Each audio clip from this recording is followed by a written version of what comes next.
Hola, ¿qué tal? Les damos la más cordial bienvenida a este semanario judicial, el resumen de lo más destacado que transcurrió esta semana en el Poder Judicial de la Federación. Soy Lorena Sánchez Cabrera y saludo con gusto a Nidia Díaz, quien nos acompañará en la interpretación en lengua de señas mexicana. Hola, Nidia. Y es así como iniciamos.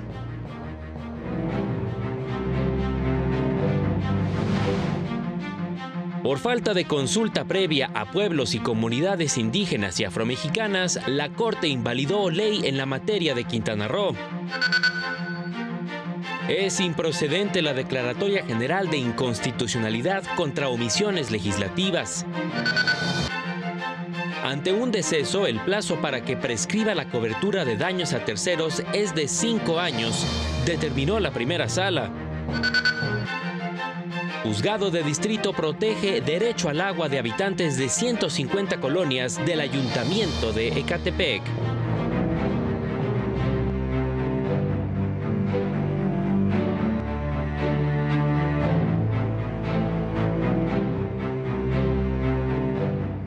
Iniciamos con la información. El Pleno de Ministros y Ministras invalidó diversas disposiciones que limitaban el ejercicio de los derechos de pueblos indígenas y comunidades afrodescendientes. El Pleno de la Suprema Corte avanzó en el desarrollo de criterios para la protección de derechos de comunidades y pueblos indígenas y afromexicanas. Esto al resolver una acción de inconstitucionalidad contra diversas disposiciones de la ley de consulta a estos pueblos y comunidades de Quintana Roo. Entre otros temas, el Pleno determinó que deberá revisar de oficio si se realizó la consulta previa y si esa consulta fue acorde con los estándares de la propia Corte y requisitos constitucionales y de instrumentos internacionales.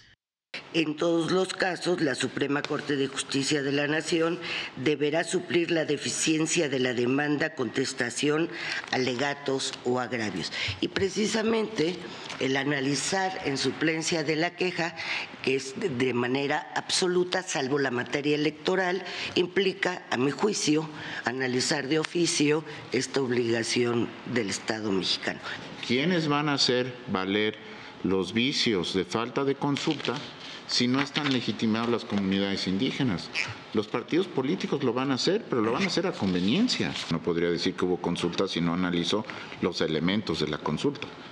De la ley impugnada, el Pleno declaró inválidas disposiciones que limitaban a solo obtener opiniones de estas comunidades y pueblos en casos de consultas sobre medidas legislativas, las normas que establecían la vinculatoriedad de la consulta, así como la disposición que establecía los supuestos de improcedencia de la consulta. Porque limita a que la medida legislativa solo sean propuestas y recomendaciones, cuestión que se aleja de la naturaleza de la consulta como un diálogo de buena fe donde se busquen soluciones mutuamente aceptables y no un derecho de veto de una parte sobre la otra. Y esto puede verse, las hipótesis plasmadas no pueden establecerse de manera previa. También declaró inválida la norma conforme a la cual, tratándose de medidas legislativas, no será necesaria otra consulta en las fases subsecuentes del proceso si la consulta se realiza en la fase de la elaboración de la iniciativa.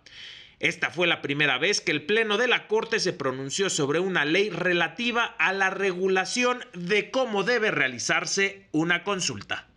Para el canal del Poder Judicial de la Federación, Mario López Peña. El martes, el Pleno de la Corte declaró inválida la Ley de Derechos de las Personas, Pueblos, Comunidades Indígenas y Afromexicanas de Baja California Sur por falta de consulta previa. El Poder Ejecutivo local alega que sí se llevó a cabo una consulta previa conforme a los parámetros aplicables. Se advierte que no se remitió ni existe en autos evidencia alguna que demuestre que los referidos trabajos fueron efectivamente llevados a cabo. En otro asunto, el Pleno declaró inválido el régimen de financiamiento para actividades permanentes de partidos políticos locales de la Ley de Instituciones y Procedimientos Electorales de Chiapas. La entidad federativa se aparta sustancialmente de lo establecido en el artículo 51, numeral segundo de la Ley General de Partidos Políticos, que contiene reglas específicas para calcular el financiamiento para el sostenimiento de actividades ordinarias de los partidos políticos locales. El jueves, el Pleno determinó la improcedencia de la Declaratoria General de Inconstitucionalidad respecto de una omisión legislativa absoluta. Desde una lógica constitucional y una interpretación sistemática y funcional, las omisiones legislativas absolutas no tienen cabida en un instrumento como la Declaratoria General de Inconstitucionalidad, ya que los efectos de los amparos en estos casos, que responden a la naturaleza de la inconstitucionalidad encontrada, alivian por sí mismos los problemas que buscó atender esta figura. Por otra parte, determinó que quedó sin materia la Declaratoria General de Inconstitucionalidad respecto de diversos artículos de la Ley para el ejercicio de las actividades profesionales del Estado de Jalisco.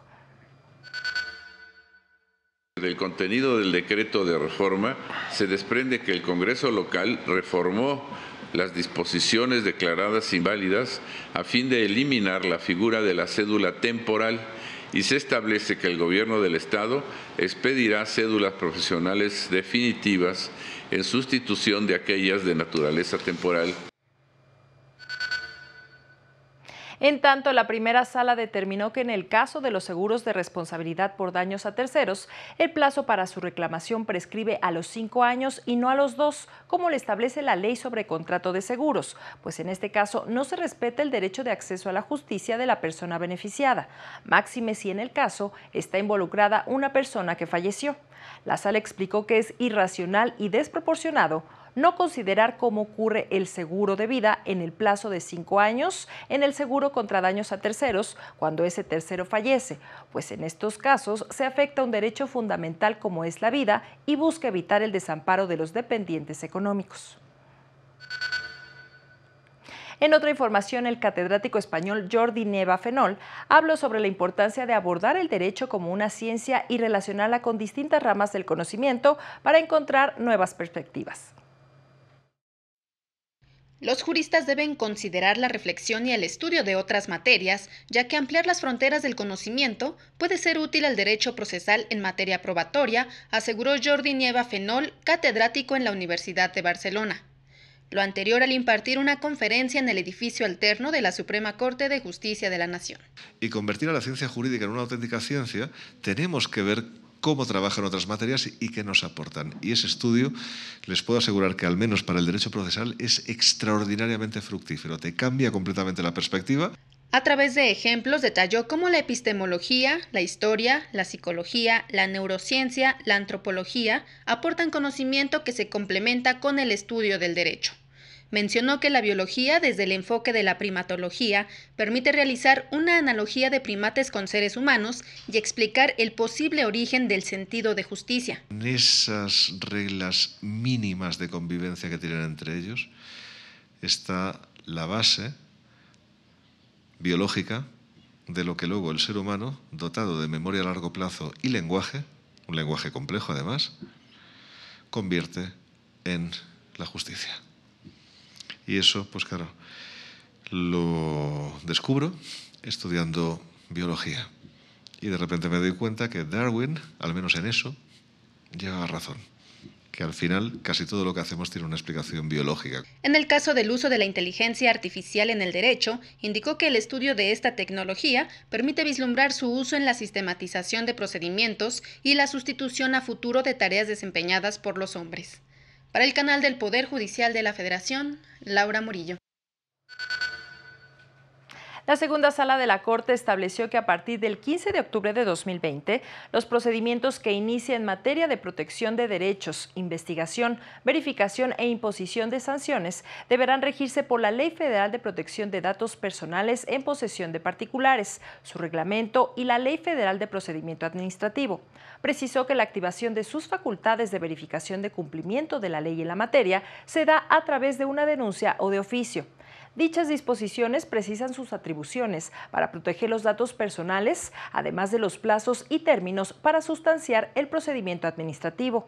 El INAI cuenta con 3 meses para llevar a cabo la investigación y, de resultar positiva, deberá emitir de manera fundada y motivada una resolución que notifique el inicio del procedimiento de verificación. De no hacerlo y transcurridos 3 días más, operará la caducidad de la instancia. Y durante un seminario en la Suprema Corte se habló sobre la responsabilidad social en el cumplimiento de las leyes. Ezequiel Monti, académico de la Universidad Torcuato Di Tella, planteó la necesidad de comprometerse con el cumplimiento de las normas cuando se exige que las disposiciones se cumplan. Esta, dijo, es una vía para propiciar la responsabilidad social. Nadie cumple la ley, pero todos estamos dispuestos a reprochar a los demás por no cumplirla. Al reprochar a los demás por no cumplirla, nos estamos haciendo responsables ante los demás por cumplirla nosotros mismos. En conferencia dentro del seminario sobre ética y legitimidad judicial organizado por el Centro de Estudios Constitucionales de la Suprema Corte, el académico llamó a distinguir entre amenazas y órdenes de la autoridad. En el caso de las órdenes, yo puedo dictar una orden sin comunicarte la intención de imponerte un costo. Lo que estoy comunicando es la intención de darte una razón de que vos hagas algo por medio de comunicar mi intención de dar esa razón. Para el canal del Poder Judicial de la Federación, Mario López Peña. Vamos a una pausa, pero continuamos con más noticias en Semanario Judicial. No se vayan.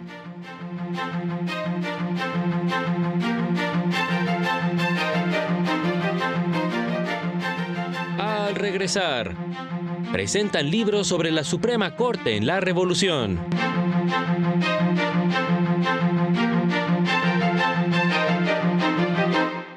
Gracias por continuar con nosotros. Seguimos con las noticias. El ministro en retiro, José Ramón Cosío Díaz, presentó una obra de su coautoría en la que aborda el papel de la Suprema Corte durante la Revolución.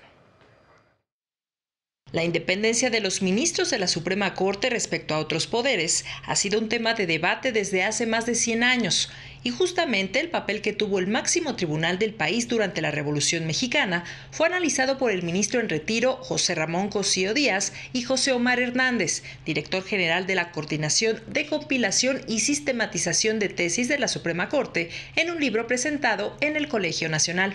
Le queda a uno la sensación, tampoco es más que esa sensación, que cuando los ministros y los jueces le quisieron jugar al político, le salió fatal. Yo creo que este libro sí pone así varios momentos en los que la Corte jugó a la política, se inmiscuyó o no supo salirse de un juego a la que lo querían meter y que se quiso meter. La obra, que forma parte de una colección del Instituto de Investigaciones Históricas de la UNAM, detalla que en tiempos de la Revolución también se cuestionaba sobre la idoneidad de los mecanismos de nombramiento y que se pudiera garantizar la independencia de los impartidores de justicia a lo largo de su mandato.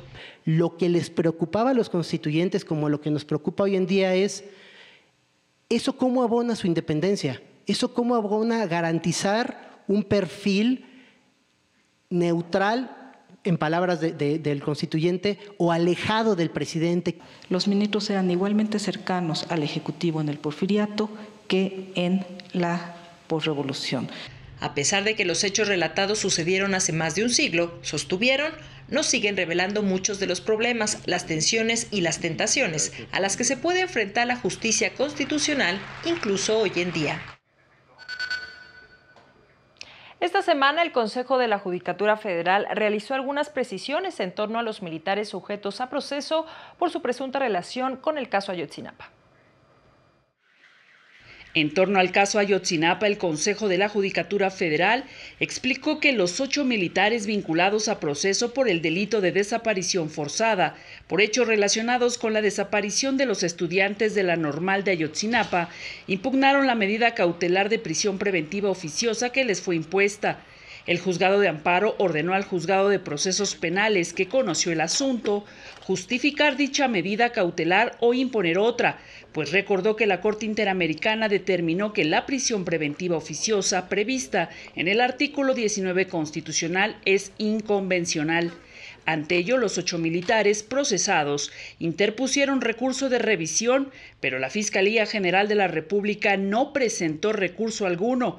El caso fue conocido por el primer tribunal colegiado en materia penal, con residencia en la capital del país, solo para determinar que no era necesario citar a las partes para escuchar sus argumentos, pues ya lo habían hecho en junio de 2023. El juez que conoce del asunto determinó que no era procedente imponer la prisión preventiva justificada, pero ordenó diversas medidas cautelares no privativas de la libertad, entre ellas la presentación de los inculpados los días 1 y 16 de cada mes ante el juzgado de distrito, el pago de una garantía económica por 50,000 pesos, la prohibición de salir del país y la obligación de entregar su pasaporte, la prohibición de acercarse al lugar de los hechos y a las víctimas. Ello garantiza la continuidad del proceso y en caso de no cumplir con las medidas cautelares, la Fiscalía General de la República puede pedir su modificación. Para el canal del Poder Judicial de la Federación, Marta Rodríguez. Diversas resoluciones de la Corte han modificado sustancialmente el juicio de amparo, principal medio de defensa de la población contra el abuso de poder, aseguró el magistrado David García Zarubi. Entre ellas destaca una que obliga a los impartidores de justicia a realizar un control de convencionalidad ex oficio de aquellas normas que son impugnadas por la población, lo que podría llevar a inaplicar incluso disposiciones constitucionales que sean contrarias a la Convención Americana en materia de derechos humanos. Bueno, creo que esta idea del control de convencionalidad se pone a prueba porque tan es que trasciende a los textos constitucionales, tan es que trasciende a los contenidos normativos propiamente hablando, que esa idea tan poderosa del control de convencionalidad podría justificar inaplicar la Constitución, ni más ni menos. Al participar en un foro homenaje post-mortem al juez y académico Sergio García Ramírez, aseguró que incluso podría constituirse en un instrumento para combatir regresiones en materia de derechos humanos. Hoy en día que está en cuestionamiento estas ideas, incluso con una constitución que pudiera ser regresiva, parece que el control de convencionalidad podría ser esta garantía institucional para que no hubiera estos movimientos pendulares regresivos que ya el doctor García Ramírez nos podía haber anticipado que pudiera existir y que la fuerza de una idea puede generar una defensa de esas murallas de derechos humanos que teníamos. Y ahora le presentamos un resumen de los casos de violencia feminicida que el Instituto Federal de la Defensoría Pública atendió el año pasado. Durante 2023, la Defensoría Pública Federal acompañó 172 casos de feminicidio, brindando apoyo tanto a familiares de víctimas de este delito como a sobrevivientes. Estos 172 casos involucran a 178 víctimas, de las cuales sobrevivieron 40. Además, se otorgó orientación, acompañamiento y representación a 437 víctimas indirectas, de las cuales el 55% tenía entre 21 y 44 años. De las víctimas de feminicidio, 50 eran empleadas, 48 trabajadoras del hogar y 27 estudiantes. En 87 casos eran el sustento principal de su familia, 95 tenían hijas e hijos o dependientes económicos y una pertenecía a una comunidad indígena. De las 178 víctimas, 63 fueron encontradas en la vía pública, 85 en sus casas o domicilio de su expareja, 11 en terrenos baldíos y 4 en hoteles, entre otros. 44 perdieron la vida por asfixia o estrangulamiento, 37 por arma punzocortante, 27 por golpes y 19 por arma de fuego, entre otros medios. En 78 casos el presunto homicida fue la pareja, en 22 la expareja, en 20 una persona conocida y en 14 una persona cercana a la familia, mientras que en 40 casos que se encuentran en trámite se desconoce quién cometió el delito. Del total de casos, 114 se investigan como feminicidio, 24 como tentativa de feminicidio, 22 por homicidio doloso y 10 están relacionados con violencia familiar. Para el canal del Poder Judicial de la Federación, Marta Rodríguez. El juez 10º de distrito en el Estado de México ordenó a las autoridades estatales garantizar el derecho humano al agua a los habitantes de la quinta sección del municipio de Ecatepec, que demostraron contar con un contrato de abasto, aunque no estén al corriente en el pago. El juez René Ramos Pérez determinó que los habitantes de 150 colonias deberán recibir un mínimo de 50 litros por persona al día, al determinar que las autoridades encargadas del suministro fueron omisas en vigilar y supervisar que el vital líquido se distribuyera por la red hidráulica del municipio y de adoptar las medidas necesarias para atender el problema. Además, fijó un plazo de 10 días para que las autoridades informen de las acciones que han implementado para garantizar el servicio y para que expliquen el estado en que se encuentra la obra Línea Metropolitana, que serviría para resolver los problemas en la materia. En la sentencia se menciona que han transcurrido más de 10 años desde el inicio de la obra y solo se tiene un avance del 40%, lo que denota la falta de atención del Estado por vigilar y observar su avance.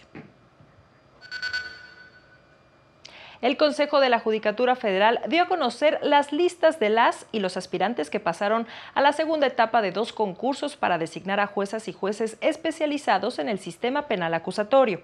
En el caso del primer concurso de oposición exclusivo para mujeres, para la designación de juezas especializadas en el sistema penal acusatorio, pasaron a la segunda etapa 42 aspirantes. En el caso del primer concurso de oposición para designar juezas y jueces de la misma materia, pasaron a la segunda etapa 67 aspirantes. En ambos casos, los participantes deberán presentarse en la sede central de la Escuela Judicial el próximo viernes 2 de febrero para resolver el caso práctico. En cada uno de los concursos se busca cubrir 30 plazas, lo que en total suman 60 lugares. Y en el semanario judicial se publicaron 56 criterios de diversos órganos jurisdiccionales, entre ellos 11 de las salas de la Corte. En el caso de la primera sala, publicó 10 jurisprudencias, una de ellas relacionada con el derecho de educación, que determina que el acceso a los colegios particulares debe darse en condiciones de igualdad. Una más sobre libertad de enseñanza, misma que no es absoluta y debe regirse por lo que determine el Estado, incluso en instituciones privadas, y 3 más sobre prestación de servicios educativos, que establecen que los colegios particulares no pueden reservarse el derecho de admisión y que prohíben las cláusulas que condicionen la prestación del servicio. Además, publicó 2 criterios sobre el derecho de petición, uno relacionado con su ejercicio a través de la plataforma X, antes Twitter, una más sobre la importancia de este derecho en el orden jurídico y 2 más sobre el ejercicio de este derecho. De la segunda sala se publicó una jurisprudencia sobre competencia laboral, misma que no se surte en favor de la autoridad federal cuando solo se reclama la interpretación y cumplimiento de los estatutos de un sindicato nacional. En esta ocasión, de plenos regionales se publican 13 criterios, 12 jurisprudencias y una tesis aislada, y de tribunales colegiados 32 criterios, 3 jurisprudencias y 29 tesis aisladas. Es momento de hacer otra pausa, pero no se vaya, continuamos con más noticias. Estamos en Semanario Judicial.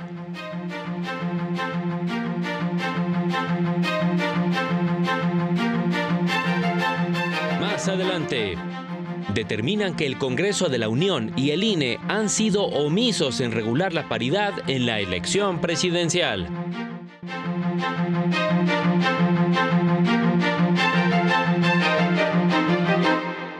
Gracias por continuar con nosotros. Seguimos con la información.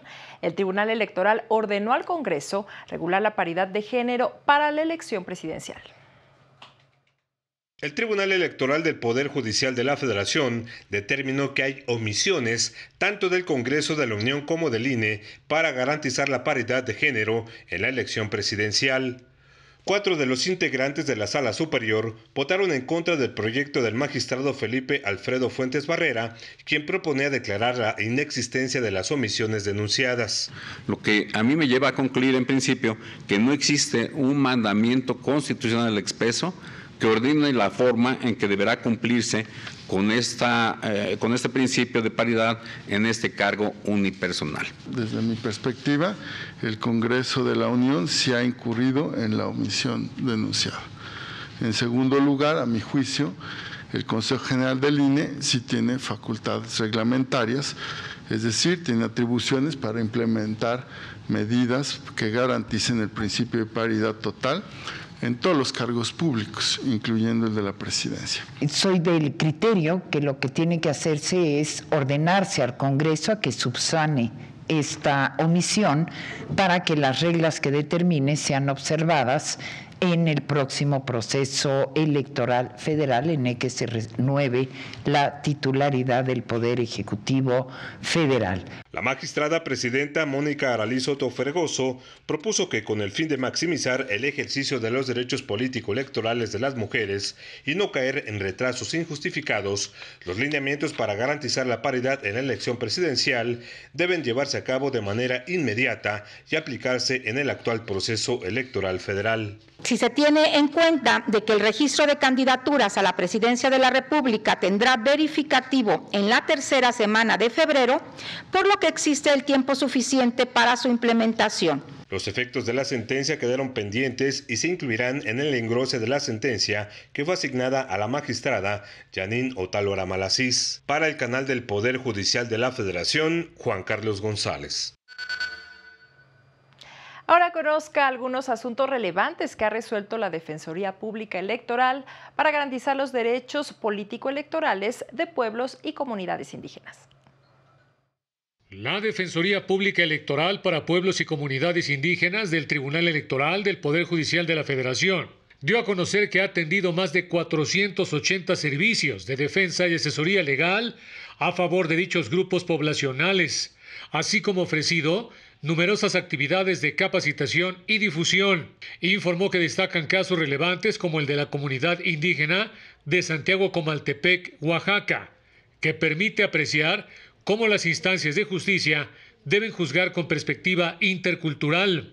Otros en los que las comunidades indígenas lograron el reconocimiento del derecho a ejercer y administrar directamente los recursos públicos municipales que les corresponden. Se encuentra el caso de la comunidad de San Andrés Totoltepec en Tlalpan, Ciudad de México, que se ha convertido en un asunto paradigmático para que los pueblos originarios del centro del país soliciten la garantía de su derecho a la libre determinación y autonomía en la elección de sus autoridades representativas, y los que han posibilitado la ampliación de la defensa de los derechos humanos, como el de los indígenas desplazados por hechos de violencia en Chiapas, quienes solicitaron ejercer su derecho al voto y la instalación de casillas especiales en su campamento. De esta manera, la Defensoría Pública Electoral para Pueblos y Comunidades Indígenas ha fijado toda una serie de precedentes en la defensa de los derechos político-electorales de este sector de la población.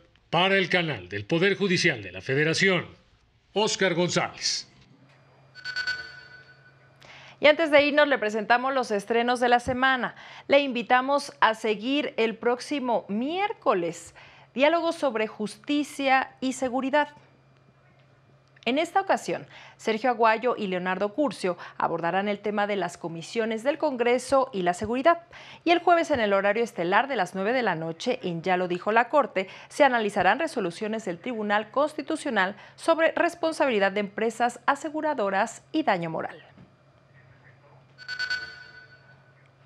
Es así como llegamos al final de este espacio, como siempre agradeciendo su compañía e invitándole a mantenerse aquí en la señal del canal del Poder Judicial de la Federación. Este lunes siga la sesión del Pleno de la Suprema Corte, porque en esta ocasión culminará el estudio de un amparo directo en revisión relacionado con un artículo de la Ley de la Propiedad Industrial, además de 2 acciones de inconstitucionalidad en las que se pide invalidar disposiciones de la Ley de Transporte Público y del Código Penal de San Luis Potosí y del Código Penal del Estado de Puebla. Soy Lorena Sánchez Cabrera y le deseo que siga disfrutando su fin de semana. Hasta pronto.